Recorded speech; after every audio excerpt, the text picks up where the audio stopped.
करीबी रिश्तेदार पर खर्च करने से सवाब बढ़ जाता है।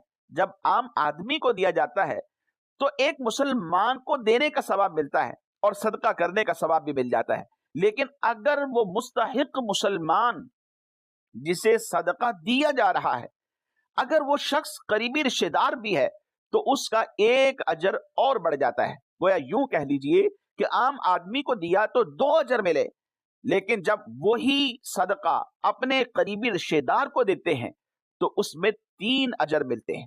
और रिश्तेदारों के साथ नेक सुलूक रिस्क में कुशादगी और उम्र में इजाफे का सबब भी बन जाता है।